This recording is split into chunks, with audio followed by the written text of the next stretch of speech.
Hello everyone समस्त को मु भी शिक्षक हेबी यूट्यूब चैनल दे बहुत बहुत स्वागत एवं अभिनंदन। आशा करुँची आपण समस्ते भलरे अछंती।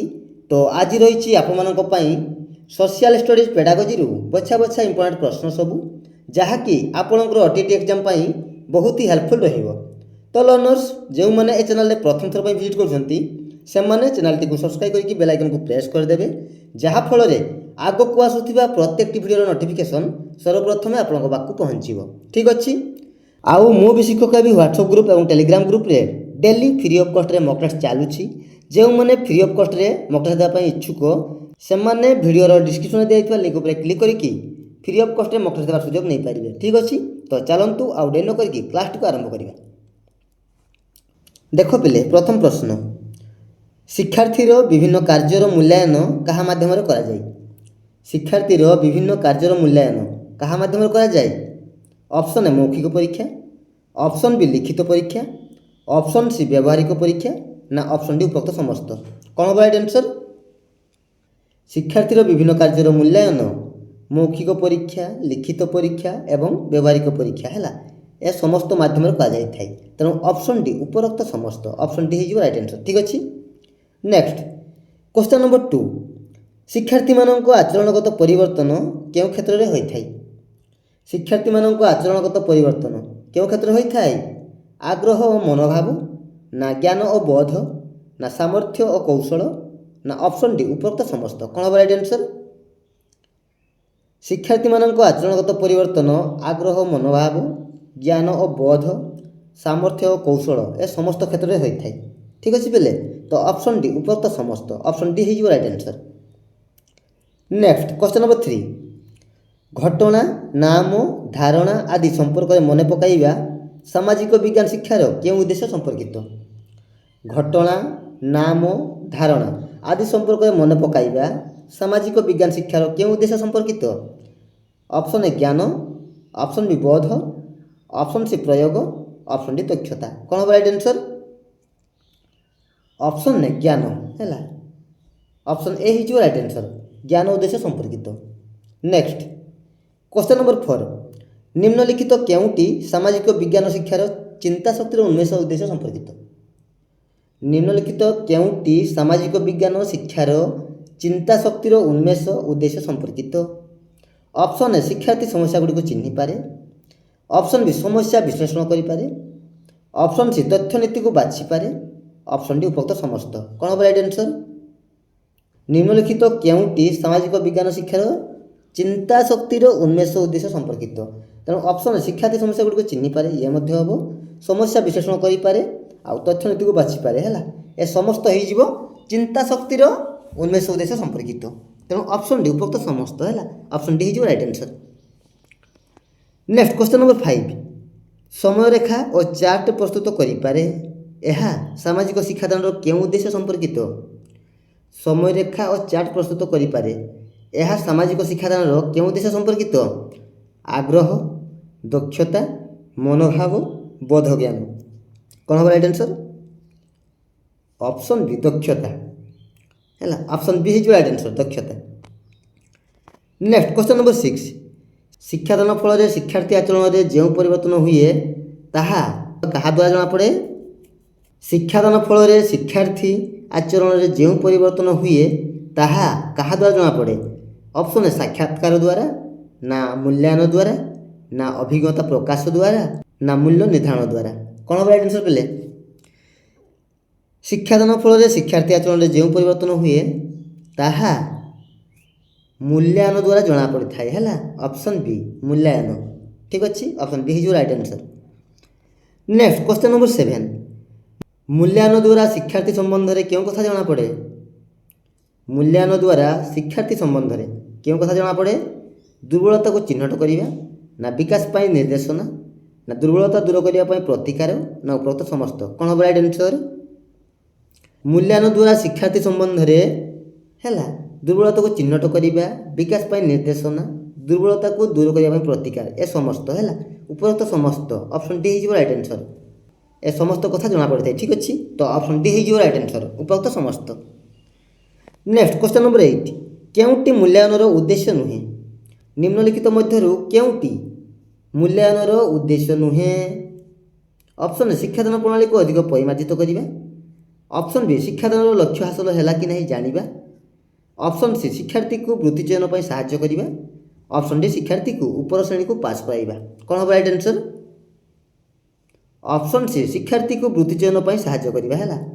ଅପସନ୍ ସି ହେଇଯିବ ରାଇଟ୍ ଆନ୍ସର୍। ଏହା ଏକ ମୂଲ୍ୟାୟନର ଉଦ୍ଦେଶ୍ୟ ନୁହେଁ। କ'ଣ ପିଲେ? ନା ଶିକ୍ଷାର୍ଥୀକୁ ବୃତ୍ତି ଚୟନ ପାଇଁ ସାହାଯ୍ୟ କରିବା। ଠିକ୍ ଅଛି। ନେକ୍ସଟ କ୍ୱେଶ୍ଚନ୍ ନମ୍ବର 9, ଏକକ ପରୀକ୍ଷଣ କେତେବେଳେ କରାଯାଏ? ଏକକ ପରୀକ୍ଷଣ କେତେବେଳେ କରାଯାଏ?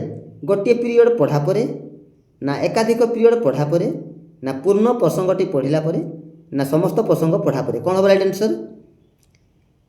ଏକକ ପରୀକ୍ଷଣ ପୂର୍ଣ୍ଣ ପ୍ରସଙ୍ଗଟି ପଢ଼ିବା ପରେ କରାଯାଇଥାଏ ହେଲା।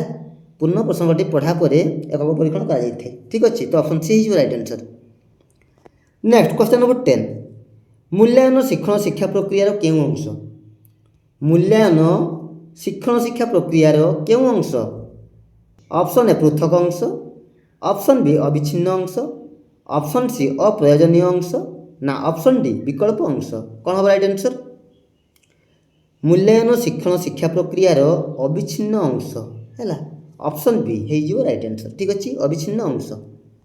ନେକ୍ସଟ କ୍ୱେଶ୍ଚନ୍ ନମ୍ବର 11, ସୋସିଆଲ ସାଇନ୍ସରେ ସର୍ବୋତ୍ତମ ମୂଲ୍ୟାୟନ ପଦ୍ଧତି କ'ଣ? ସୋସିଆଲ ସାଇନ୍ସରେ ସର୍ବୋତ୍ତମ ମୂଲ୍ୟାୟନ ପଦ୍ଧତି କେବଳ ମୌଖିକ ପରୀକ୍ଷା, ନା କେବଳ ଲିଖିତ ପରୀକ୍ଷା, ନା ନିରନ୍ତର ଏବଂ ବ୍ୟାପକ ମୂଲ୍ୟାଙ୍କନ CCE, ନା ଅପସନ୍ ଡି କେବଳ ପ୍ରୋଜେକ୍ଟ? କ'ଣ ହେବ ରାଇଟ୍ ଆନ୍ସର୍ ପିଲେ? ସୋସିଆଲ ସାଇନ୍ସରେ ସର୍ବୋତ୍ତମ ମୂଲ୍ୟାୟନ ପଦ୍ଧତି ହେଉଛି ନିରନ୍ତର ଏବଂ ବ୍ୟାପକ ମୂଲ୍ୟାଙ୍କନ CCE ହେଲା। ଅପସନ୍ ସି ହେଇଯିବ ରାଇଟ୍ ଆନ୍ସର୍। ଠିକ୍ ଅଛି। ନେକ୍ସଟ କ୍ୱେଶ୍ଚନ୍ ନମ୍ବର 12, MCQରେ ସାଧାରଣତଃ କେତୋଟି ସଠିକ୍ ଉତ୍ତର ଥାଏ? 2ଟି, ନା 3ଟି, ନା 4ଟି, ନା ଗୋଟିଏ? କ'ଣ ହେବ ରାଇଟ୍ ଆନ୍ସର୍? MCQରେ ସାଧାରଣତଃ କେତୋଟି ସଠିକ୍ ଉତ୍ତର ଥାଏ ପିଲେ? ଅପସନ୍ ଡି ଗୋଟିଏ ମାତ୍ର ହେଲା। ଆନ୍ସର୍ ଗୋଟିଏ ମାତ୍ର ଥାଏ। 4ଟି ଅପସନ୍ ମଧ୍ୟରୁ ଗୋଟିଏ ସଠିକ୍ ଉତ୍ତର ଥାଏ। ଠିକ୍ ଅଛି। ନେକ୍ସଟ କ୍ୱେଶ୍ଚନ୍ ନମ୍ବର 13, ଦେଖ ପିଲେ, ସମାପନ ପରୀକ୍ଷା କେତେବେଳେ କରାଯାଏ? ସମାପନ ପରୀକ୍ଷା କେତେବେଳେ କରାଯାଏ? ଅପସନ୍ ଏ ବର୍ଷକର ପାଠ ଶିକ୍ଷାଦାନ ଶିକ୍ଷଣ ପରେ, ଅପସନ୍ ବି ପୂର୍ଣ୍ଣ ପ୍ରସଙ୍ଗ ଶିକ୍ଷାଦାନ ଶିକ୍ଷଣ ଉପରେ, ନା ଗୋଟିଏ ପିରିୟଡ଼ ଶିକ୍ଷାଦାନ ଶିକ୍ଷଣ ପରେ, ନା ଏକାଧିକ ପିରିୟଡ଼ ଶିକ୍ଷାଦାନ ଶିକ୍ଷଣ ପରେ? କ'ଣ ହେବ ରାଇଟ୍ ଆନ୍ସର୍? ଅପସନ୍ ଏ ବର୍ଷକର ପାଠ ଶିକ୍ଷାଦାନ ଶିକ୍ଷଣ ପରେ ସମାପନ ପରୀକ୍ଷା କରାଯାଇଥାଏ। ତ ଅପସନ୍ ଏ ହେଇଯିବ ରାଇଟ୍ ଆନ୍ସର୍। ଠିକ୍ ଅଛି। ନେକ୍ସଟ କ୍ୱେଶ୍ଚନ୍ ନମ୍ବର 14, ଶିକ୍ଷାର୍ଥୀର ବିଭିନ୍ନ କାର୍ଯ୍ୟର ମୂଲ୍ୟାୟନ କାହା ମାଧ୍ୟମରେ କରାଯାଏ? ଶିକ୍ଷାର୍ଥୀର ବିଭିନ୍ନ କାର୍ଯ୍ୟର ମୂଲ୍ୟାୟନ କାହା ମାଧ୍ୟମରେ କରାଯାଏ? ଅପସନ୍ ଏ ମୌଖିକ ପରୀକ୍ଷା ମାଧ୍ୟମରେ, ନା ଅପସନ୍ ବି ଲିଖିତ ପରୀକ୍ଷା ମାଧ୍ୟମରେ, ନା ଅପସନ୍ ସି ବ୍ୟବହାରିକ ପରୀକ୍ଷା ମାଧ୍ୟମରେ, ନା ଅପସନ୍ ଡି ଉପରୋକ୍ତ ସମସ୍ତ? କ'ଣ ହେବ ରାଇଟ୍ ଆନ୍ସର୍? ଶିକ୍ଷାର୍ଥୀର ବିଭିନ୍ନ କାର୍ଯ୍ୟର ମୂଲ୍ୟାୟନ ମୌଖିକ ପରୀକ୍ଷା, ଲିଖିତ ପରୀକ୍ଷା, ବ୍ୟବହାରିକ ପରୀକ୍ଷା ଏ ସମସ୍ତ ମାଧ୍ୟମରେ କରାଯାଇଥାଏ ହେଲା। ତ ଅପସନ୍ ଡି ହେଇଯିବ ରାଇଟ୍ ଆନ୍ସର୍, ଉପରୋକ୍ତ ସମସ୍ତ। ଠିକ୍ ଅଛି। ନେକ୍ସଟ କ୍ୱେଶ୍ଚନ୍ ନମ୍ବର 15, ଶିକ୍ଷାର୍ଥୀମାନଙ୍କର ସାକ୍ଷାତକାରର ଦୁର୍ବଳତାକୁ ଦୂର କରିବା ପାଇଁ ଶିକ୍ଷକ କ'ଣ କରିବା ଉଚିତ? ଶିକ୍ଷାର୍ଥୀମାନଙ୍କର ସାକ୍ଷାତକାରର ଦୁର୍ବଳତାକୁ ଦୂର କରିବା ପାଇଁ ଶିକ୍ଷକ କ'ଣ କରିବା ଉଚିତ? ଶିକ୍ଷାର୍ଥୀମାନଙ୍କୁ ପ୍ରୋତ୍ସାହିତ କରିବେ, ନା ଶିକ୍ଷାର୍ଥୀମାନଙ୍କ ମନୋବଳ ଦୃଢ଼ କରିବେ, ନା ପାଠ୍ୟପୁସ୍ତକକୁ ଅଭ୍ୟାସ କରାଇବେ, ନା ଶ୍ରେଣୀରେ ବାଚିକ ପ୍ରଶ୍ନ ଉପରେ ଗୁରୁତ୍ୱ ଦେବେ? କ'ଣ ହେବ ରାଇଟ୍ ଆନ୍ସର୍? ଶିକ୍ଷାର୍ଥୀମାନଙ୍କର ସାକ୍ଷାତକାରର ଦୁର୍ବଳତାକୁ ଦୂର କରିବା ପାଇଁ ଶିକ୍ଷକ କ'ଣ କରିବା ଉଚିତ? ଶ୍ରେଣୀରେ ବାଚିକ ପ୍ରଶ୍ନ ଉପରେ ଗୁରୁତ୍ୱ ଦେବା ଉଚିତ ହେଲା। ଅପସନ୍ ଡି ହେଇଯିବ ରାଇଟ୍ ଆନ୍ସର୍। ଶ୍ରେଣୀରେ ବାଚିକ ପ୍ରଶ୍ନ ଉପରେ ଗୁରୁତ୍ୱ ଦେବେ। ଠିକ୍ ଅଛି। ନେକ୍ସଟ କ୍ୱେଶ୍ଚନ୍ ନମ୍ବର 16, ନିର୍ଦ୍ଦିଷ୍ଟ ପାଠ ଏକକ ପଢ଼ାଗଲା ପରେ ଶିକ୍ଷାର୍ଥୀମାନଙ୍କ ଆଶାଜନକ ଆଚରଣଗତ ପରିବର୍ତ୍ତନ ହୋଇଛି କି ନାହିଁ ତାହା କେଉଁ ମୂଲ୍ୟାୟନରୁ ଜାଣି ହେବ? କ'ଣ ହେବ ରାଇଟ୍ ଆନ୍ସର୍ ପିଲେ? ସମାପ୍ତି ସୂଚକ ମୂଲ୍ୟାୟନରୁ, ନା ଗଠନମୂଳକ ମୂଲ୍ୟାୟନ, ନା ନୈଦାନିକ ମୂଲ୍ୟାୟନ, ନା ସ୍ଥାନକରଣ ମୂଲ୍ୟାୟନ? କ'ଣ ହେବ ରାଇଟ୍ ଆନ୍ସର୍ ପିଲେ? ଅପସନ୍ ବି ଗଠନମୂଳକ ମୂଲ୍ୟାୟନ ହେଲା। ଅପସନ୍ ବି ହେଇଯିବ ରାଇଟ୍ ଆନ୍ସର୍। ନିର୍ଦ୍ଦିଷ୍ଟ ପାଠ ଏକକ ପଢ଼ାଗଲା ପରେ ଶିକ୍ଷାର୍ଥୀମାନଙ୍କ ଆଶାଜନକ ଆଚରଣଗତ ପରିବର୍ତ୍ତନ ହୋଇଛି କି ନାହିଁ ତାହା ଗଠନମୂଳକ ମୂଲ୍ୟାୟନରୁ ଜାଣି ହେବ। ଠିକ୍ ଅଛି। ତ ଅପସନ୍ ବି ହେଇଯିବ right answer. Next question number 17, କେଉଁ ପ୍ରକାର ପ୍ରଶ୍ନ ତିଆରି କରିବା ଜଟିଳ ଓ ସମୟ ସାପେକ୍ଷ କିନ୍ତୁ ମୂଲ୍ୟାୟନ ଅପେକ୍ଷାକୃତ ସହଜ? କେଉଁ ପ୍ରକାର ପ୍ରଶ୍ନ ପିଲେ ତିଆରି କରିବା ଜଟିଳ ଓ ସମୟ ସାପେକ୍ଷ କିନ୍ତୁ ମୂଲ୍ୟାୟନ ଅପେକ୍ଷାକୃତ ସହଜ? କ'ଣ ହେବ? ଅପସନ୍ ଏ ବସ୍ତୁନିଷ୍ଠ, ନା ସଂକ୍ଷିପ୍ତ ଉତ୍ତରମୂଳକ, ନା ଅତି କ୍ଷୁଦ୍ର ଉତ୍ତରମୂଳକ ନା ଉଦ୍ଦେଶ୍ୟ ଭିତ୍ତିକ? କ'ଣ ହେବ ରାଇଟ୍ ଆନ୍ସର୍ ପିଲେ? ଅପସନ୍ ଏ ବସ୍ତୁନିଷ୍ଠ ପ୍ରଶ୍ନ ହେଲା। କେଉଁ ପ୍ରକାର ପ୍ରଶ୍ନ ପିଲେ? ନା ବସ୍ତୁନିଷ୍ଠ ପ୍ରଶ୍ନ ତିଆରି କରିବା ଜଟିଳ ଓ ସମୟ ସାପେକ୍ଷ କିନ୍ତୁ ମୂଲ୍ୟାୟନ ଅପେକ୍ଷାକୃତ ସହଜ। ଠିକ୍ ଅଛି। ନେକ୍ସଟ କ୍ୱେଶ୍ଚନ୍ ନମ୍ବର 18 କେଉଁଟି ତ୍ରିମାତ୍ରିକ ବ୍ଲୁ ପ୍ରିଣ୍ଟର ପରିସରଭୁକ୍ତ ନୁହେଁ?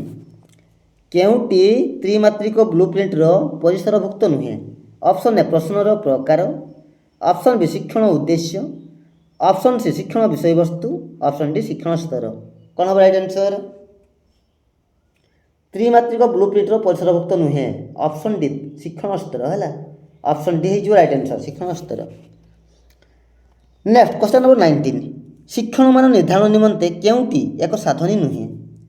ଶିକ୍ଷଣମାନ ନିର୍ଦ୍ଧାରଣ ନିମନ୍ତେ କେଉଁଟି ଏକ ସାଧନୀ ନୁହେଁ? ପରୀକ୍ଷଣ, ଚେକଲିଷ୍ଟ, ରେଟିଂ ସ୍କେଲ୍, ପ୍ରଶ୍ନଗୁଚ୍ଛ। କ'ଣ ହେବ ରାଇଟ୍ ଆନ୍ସର୍? ଅପସନ୍ ଏ ପରୀକ୍ଷଣ, ଏହା ଏକ ସାଧନୀ ନୁହେଁ। ଠିକ୍ ଅଛି। ଅପସନ୍ ଏ ହେଇଯିବ ରାଇଟ୍ ଆନ୍ସର୍।